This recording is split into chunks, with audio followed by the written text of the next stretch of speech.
Har yili 1-avgust sanasi nafaqat abituriyentlar, balki ularning yaqinlari uchun ham hayajonli bo'ladi. Ko'pchilik uka-singillarimiz tong saharda turib, yaxshi niyatlar bilan yo'lga otlanishadi.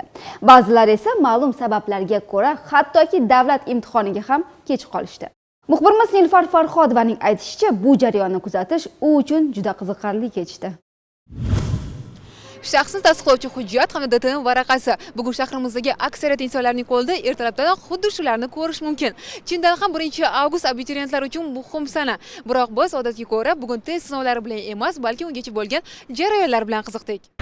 Shahar odatdagidan ancha erta uyg'ondi. Doimiy telespayt bir necha soat oldinga surilgandek go'yo.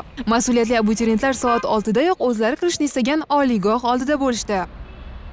Mana shu Toshkent avtomobil yo'llari institutini menejment fakultetiga o'z hujjatlarimni topshirdim. Albatta, erta turgan insonning ishi ham unumli bo'ladi. Xudo xohlasa bugun yorug' yuz bilan ota-onam oldilariga boraman.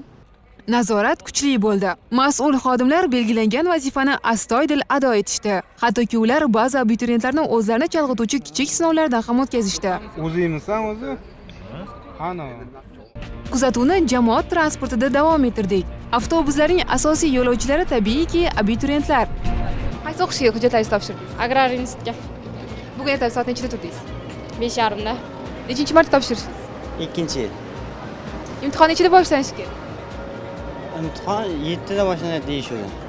Hozir soat 7:30 bo'ldi. Endi bilmadim, boraylik, qani kirarmiz. Qaysi kollejga ketgansiz? Litsey, akademik, farma. Toshkent farmatsevtik instituti qoshidagi akademik litseyni tugatganman. Oilangizdagi yoki mahallangizdagi yosh kattalardan kimdandir duo oldingizmi? Oldim. Hammadan oldim.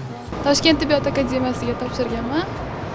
Lekin o'xshamadi. Endi bu yil omadimiz sinab endi nimaga topshirdim? O'rmonchilik. Afsus, ba'zilarga kun omadli boshlanmadi. Aksiga olgandek avtobus abituriyentimizning imtihonga qanchalik kechga qolayotganligini payqay olmadi.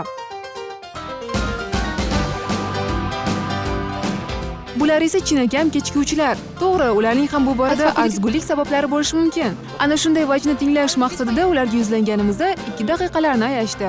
Bizningcha esa vaqt qadrini biroz kech anglashdi ular. Qaysi fakultetga hujjat topshirgansiz?